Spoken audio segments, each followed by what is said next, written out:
Welcome to Suman TV. So మనిషి ఆరోగ్యంగా జీవించడం ఎలా, జబ్బులు లేకుండా ఏ మనిషి అయినా నిండు నూరేళ్లు ఆరోగ్యంగా జీవించడానికి ఏ సూత్రాలు పాటించాలి, అంతేకాకుండా మందులు వేసుకునేటప్పుడు ఎలాంటి జాగ్రత్తలు తీసుకోవాలి, సైడ్ ఎఫెక్ట్స్ లేకుండా మందులు వాడడం ఎలా, సో ఇలాంటి వివరాలు తెలుసుకుందాం. ఈ రోజు మనతో పాటు ఉన్నారు Shantha biotech founder doctor Varaprasad Reddy గారు. సార్ నమస్తే అండి. నమస్కారం. ఎలా ఉన్నారు? నేను నా వయసుకు తగ్గట్టుగా బాగానే ఉన్నాను. సార్ ఎన్ని రకాల మందులు తయారు చేస్తూ ఉన్నారు. సో షుగర్కి అయితే మందు తయారు చేయలేదు, అంటే వస్తుంది, దాన్ని కంట్రోల్ చేయడానికి మాత్రమే మందు తయారు చేశారు. ఎందుకు? షుగర్ అనేది, షుగర్ వ్యాధి అనేది వ్యాధి కాదు, ఒక disorder. It is not a disease. అంటే మన లైఫ్ స్టైల్లో తెచ్చుకున్న మార్పులతో శరీరం నానా అవస్థలు పడి ఒక రకమైన డిజార్డర్కి వెళ్ళిపోతుంది. క్యూలో నిలుచుకున్నారు కొంతమంది, ఒకడు బయటకు వచ్చేసాడు, వాడికి రోగం అంటాం, వాడికి డిజార్డర్ అంటాం. వాడు is not obeying the rule, అంతే. వాడు జబ్బు లేదు, వాడికి ఏదో వ్యాధి ఉందంటే ఎందుకని క్యూలోంచి బయటకు వచ్చాడు అనడం ఎంత అసంబద్ధమో. డయాబెటిక్ పేషెంట్ అని అంటారే, అతను డయాబెటిక్ పేషెంట్, రోగి కాదు. అతనికి ప్యాన్క్రియాస్ మొరాయించిన పనిచేయటం లేదు. ఎందుకని? ఇతను చేసిన తప్పే. తినకూడని పదార్థాలు తిన్నాడు, వేళగాని వేళ తిన్నాడు. ఆ లివర్ విశ్రాంతి తీసుకోవాల్సిన సమయంలో రాత్రి 11 దాకా సినిమా ఎక్కడ చూసి 12 గంటలకు బిర్యానీ చేయించుకొని తిన్నాడు. ఆ టైంలో లివర్ చేయాల్సిన పనులు కొన్ని ఉన్నాయి, అయిన పక్కన పెట్టి దీన్ని ఆరాయించుకునే శక్తి దానికి ఉండదు. అప్పుడు అవన్నీ చూసి చూసి విసుగెత్తిపోయి షట్ డౌన్ చేసుకుంటాయి. అలా షట్ డౌన్ చేసుకున్న ప్యాన్క్రియాస్ వల్లనే డయాబెటీస్. తిరిగి దానికి ఆ శక్తిని, ఆసక్తిని కానీ ఇస్తే, ఏ వైద్యం చేయకుండా కేవలం లైఫ్ స్టైల్ మార్చుకుంటే, మనకు షుగర్ కనపడగానే మాత్రమే తొక్కేస్తాం. ఎక్కడికి పోద్దా షుగర్? బయటకు పోద్దా? పోదు, శరీరంలోనే ఉంటుంది. దాన్ని కనపడకుండా చేస్తాం మన మీటర్కి, అంతే కదా. అది వ్యాధికి నిరోధం కాదు. ప్రతి సంవత్సరం పెరుగుతూ పోద్ది. ఇవాళ తీసుకున్న ఇన్సులిన్ 10 యూనిట్స్ ఉంటే నెక్స్ట్ ఇయర్ 20, తర్వాత 30, తర్వాత 40. దీనికి తగ్గట్టుగా మా మందు కంపెనీలు చాలా దుర్మార్గం చేస్తాయి.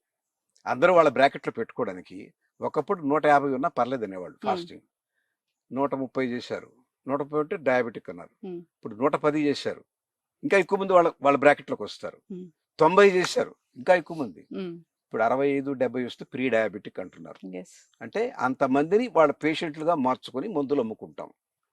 నార్మల్ గా అయితే ఎంత ఉండాలి సార్? అది దానికి ప్రతి మనిషికి వాళ్ళ స్థాయిని బట్టి ఉంటుంది, యూనివర్సల్ రూల్ కాదమ్మా. బీపీ 120/60 కరెక్ట్ అని చెప్పడానికి వీల్లేదు. కొంతమంది 200 ఉన్నవాళ్ళు ఉన్నారు, పర్ఫెక్ట్ గానే ఉంటారు. ఒక మనిషి ఇంకో మనిషి ఒకే రకంగా తయారు చేయబడలేదు. చేసుంటే మీ మొహం నా మొహం ఒకే రకంగా ఉండాలి, లేదు కదా. మీ ఆకలి నా ఆకలి ఒకే రకంగా ఉండాలి, లేదు కదా.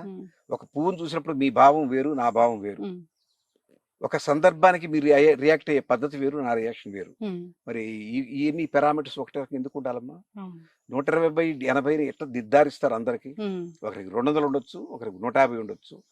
దీనికి యావరేజ్ అని ఒక బ్రాకెట్ పెడితే, ఇవాళ లేటెస్ట్ గా American diabetic association ADA the announced average sugar 249 ఉంటే ఏమి తప్పు లేదు. 249 యావరేజ్ షుగర్. యావరేజ్ మార్నింగ్ తక్కువ ఉండాలి, మధ్యాహ్నం భోజనం చేస్తాం కాబట్టి ఎక్కువ ఉంటుంది. మొత్తం మీద యావరేజ్ 249 ఉంటే ఓకే అన్నారు. HbA1c ఇంతకుముందు 5.5 ఉంటేనే నాన్ డయాబెటిక్ అనేవాళ్ళు, 6 ఉంటే డయాబెటిక్ అనేవాళ్ళు. అది రివైజ్ చేశారు 2 నెలల క్రితం. 7కి 8కి మధ్య ఉండొచ్చు అన్నారు. ఆ బ్రాకెట్ ఎందుకు పెట్టారు? కొంతమంది 7 ఉంటుంది, కొంతమందికి 8 ఉంటుంది. 7 and 8 అంటే చాలా కంపెనీలకి బిజినెస్ పోద్ది. అమ్మో నాకు డయాబెటిక్స్ లేదు, నాకు ఈ మందులు సో అని. నేను బీపీ మందులు వేసుకోమన్నారు నన్ను ఒకప్పుడు 10 ఏళ్ల క్రితం. నాకు లేదు. ఎందుకు వేసుకుంటారు? వస్తుంది సార్, మీరు ఉన్నటువంటి వృత్తి అలాంటిది, చాలా ఒత్తిడితో పనిచేస్తారు, మీరు మా మాట వినండి, మీరు మా సమాజానికి అవసరం అని చెప్పి ప్రేమతో. వాళ్ళేం మోసం కాదు, అందరూ డాక్టర్ ఫ్రెండ్సే. వరప్రసాద్ చాలా మంచివాడు, ఆయనకి మందులు 16 రాసేసారు. ఒక 20 రోజులు వాడాను, నాకెందుకు నచ్చలేదు, మానేశాను. 20 ఏళ్ళ నుంచి మానేస్తున్నాను. ఒక్క బీపీ ముందు కూడా వేసుకోలేను. నాకు వాళ్ళకి ఏం బీపీ లేదు. అది ఎందుకు ఇచ్చినట్టు? బీటా బ్లాకర్స్ ఇచ్చారు, వేసుకోలేదు. ఈకోస్ప్రిన్ ఇచ్చారు, వేసుకోలేదు. బాగానే ఉన్నానే. నాకు ఇది ఒక్కటే స్ట్రక్చరల్ ప్రాబ్లం వచ్చింది, కానీ ఎందుకు ఈ ప్రయాణాలు ఎక్కువ. నాకు ఏ రకమైన అనారోగ్యం లేదు. ముఖ్యంగా మన ఆచారం, మన పద్ధతి కానీ పాటిస్తే ఏ రకమైన మందులు అక్కర్లేదు. వడ్డిల్లే మన వైద్యశాల. మన ఆచార వ్యవహారాలే మన ఆరోగ్యాన్ని కాపాడుతాయి. మనకు ధర్మం 4 పాదాలు నడుస్తుందంటారు. శౌచం అనేది ఒక పాదం. ఉమ్, మిగతా ఎన్ని పోయినలేండి. సత్యం పోయింది, అన్ని అబద్ధాలు చెప్తారు. అవును. అహింస అది పోయింది. ఉమ్, అస్థేయం, ఉమ్, అస్థేయం అంటే ఇంకొకరి వస్తువు మనకు కావాలనుకోవడం, అది పోయింది. ఉమ్, కనీసంలో కనీసం మన చేతిలో ఉన్న పని శౌచం. మన ఇల్లు శుభ్రంగా పెట్టుకుందాం, మన ఉమ్, బాడీ శుభ్రంగా పెట్టుకుందాం, మనసు శుభ్రంగా పెట్టుకుందాం. ఇందాక చెప్తున్నాను, శరీరానికి వ్యాయామం అవసరం. ఉమ్, బుద్ధి వక్ర మార్గాలు పోకుండా మంచి సాహిత్యం, సంగీతం ఉండాలి. ఉమ్, హృదయానికి ఏం కావాలి? ప్రశాంతత కావాలి. ప్రశాంతత ఎక్కడి నుంచి వస్తుంది? ధ్యానంలో వస్తుంది. ధ్యానం మన సనాతన ధర్మంలో ఉంది. ఉమ్, ధ్యానం అంటే భక్తి అనుకోకండి. ఒక నిరామయంగా, ఏ కోరిక లేకుండా, ఏ ఉద్వేగం లేకుండా, ఏ రకమైనటువంటి ప్రకంపనం లేకుండా ఒక నిస్తేజంగా ఉండిపోవడం. ఉమ్, అది మనసుకు విశ్రాంతి, హృదయానికి విశ్రాంతి. ఆ విశ్రాంతితో జీవనాడులన్నీ ఉత్తేజం పొంది బ్రహ్మాండమైనటువంటి ఇమ్యూనిటీ డెవలప్ చేసుకొని మొహం తేజస్తో ఉంటుంది. ఉమ్, ధ్యానం చేసేవాడు మొహం తేజస్సు ఎందుకు ఉంటుందంటే ఇదే కారణం. పూర్తిగా శరీరంలో అన్ని నాడులు ప్రశాంతంగా ఉంటాయి. ఆల్ఫా వేవ్స్ అంటారు, అవన్నీ వస్తాయి ధ్యానంలో. ఓకే. ధ్యానంలో కృష్ణారామ అనుకోక్కర్లేదు. ఉమ్, మీకు తోచిన ఒక నామం పట్టుకోండి, ఆ నామం కొంతవరకే వస్తుంది, తర్వాత అది మాయమైపోద్ది. ఉమ్, ఏవి మీకు మీ ఊపిరి కూడా మీరు తీసుకుంటే మీకు తెలియదు. ఉమ్, అలాంటి సమాజ స్థితికి వెళ్ళడమే ధ్యానం. ఓకే. ఆ సమాధి స్థితికి వెళ్ళడానికి ఒక ఆధారం ఏంటంటే ఒక 2 అక్షరాలు, రామ అనుకో, కృష్ణ అనుకో. అది వద్దు అనుకుంటే ఉమ్, భారతదేశం అనుకో, భారతదేశం కరిగిపోద్ది. ఉమ్, ఏముండదు. చక్కెర లోపల నీడలు వేస్తే కరిగిపోయినట్టుగా ఈ తీసుకెళ్ళడానికి అది ఒక ప్రయోక్త. కొంత దూరం ప్రయాణం చేశాక అది కనపడదు. yes. మీరు దాంట్లో ఉండిపోతారు ఆ స్థితిలో. 10 నిమిషాలు ఉన్నా అదే యోగ నిద్ర అంటారు. 10 నిమిషాలు ఆ యోగ నిద్రలో వచ్చిన ఫలం రాత్రంతా నిద్రపోయినా రాదు మీకు. ఉమ్, అది దానివల్ల శక్తి వస్తుంది, ఇమ్యూనిటీ వస్తుంది. మనకి ఇమ్యూనిటీ కాపాడుకోవడానికి మన ఆహారం, మన జీవన విధానం. జీవితం అంటే కేవలం ఉద్యోగం, డబ్బే కాదు, చాలా ఉన్నాయి. ఉమ్, హాయిగా ఇట్టు తోటలో కూర్చొని ఆ పూలు చూసినా ఆనందమే కదా. అవును. డబ్బు సంపాదించేవాడు ఇప్పుడు ఇక్కడ కూర్చొని చూస్తాడా? ఉహు, అయ్యో నా మీటింగ్ టైం అయిపోయింది, నేను వెళ్ళిపోవాలని చెప్పి వెళ్ళిపోతాడు. వాడికి అసలు ప్రకృతి అంటే తెలియదు. ప్రకృతి ఒడిలో బతకడం నేర్చుకున్నవాడు హాయిగానే ఉంటాడు.